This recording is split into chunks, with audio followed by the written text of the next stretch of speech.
Madam కాదు madam, ఒక చిన్న మాట. ఇప్పుడు మీ సీఏ గారు మిమ్మల్ని ఏమన్నా అంటారు, మీరు భయపడుతున్నారా? మరి చెప్పండి మరి. నేను ఒకటే మనసులో పెట్టుకోవాలి, నా బాధ మేడంకి అర్థం కావాలి అనుకుని నేను అడగలేకపోయా. నాకు ఇక్కడ మాట్లాడటానికి, నేను షేర్ చేసుకోవడానికి ఎవరు లేరు. ఆ స్టేటస్ గురించి మాట్లాడింది, నేను యాటిట్యూడ్ ఉంటా, ముట్టె పొగరు, వేస్ట్ పెళ్ళు, నేను ఎవరితో ఒక మాట పడిందని కాదు సార్. ఎందుకంటే నేను చూసిన చిన్న జీవితం అయినా నేను ఎప్పుడు అన్నారా, మాట్లాడినారా వేస్ట్ పెళ్ళు అయ్యి అని? అన్నారు సార్. ఎవరు మిమ్మల్ని అన్నారా? నన్నే అన్నారు, వేస్ట్ పెళ్ళు, ముట్టె పొగరు, నీ తల పొగరు నీ ఇంటి దగ్గర చూపించుకో, ఇక్కడ కాదు.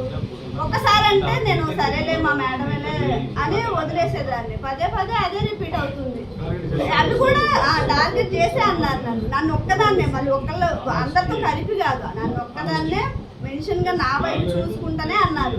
సరే ఆ ముట్ట పొగరు అంటే నా బిహేవియర్ అలా అనిపించిందేమో అని వదిలేసుకుంటే వచ్చా. నేను లాస్ట్కి వీళ్ళతో మాట్లాడొద్దు అనేలకి, నాకు వీళ్ళతో వద్దు, వాళ్ళతో మాట్లాడొద్దు, వీళ్ళతో ఉండొద్దు అనేలకి నేను తీసుకోలేకపోయాను. ఎంతగానో పరిస్థితి. నేను కూడా మనిషినే కదా. పర్సనల్గా నన్ను అన్నది, నేను అవి పట్టించుకోలే, వదిలేసా. ఇంకా అలా అనేలకి నేను తీసుకోలేకపోయాను సార్.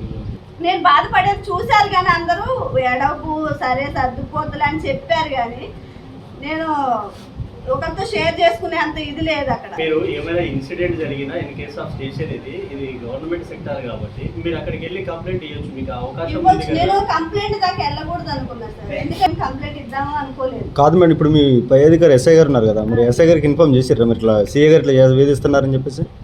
నేను ఎవరికి అసలు నాకు ఎవరితో మాట్లాడొద్దు అంటున్నాను సార్. సీఏ గారు కూడా, ఇది మరి ఎస్ఐ గారు కూడా మీరు చెప్పలేదు? నేను ఎవరికి చెప్పడానికి, నన్ను మాట్లాడొద్దు అంటే ఇంక నేను ఎవరితో చెప్పుకోగలను సార్?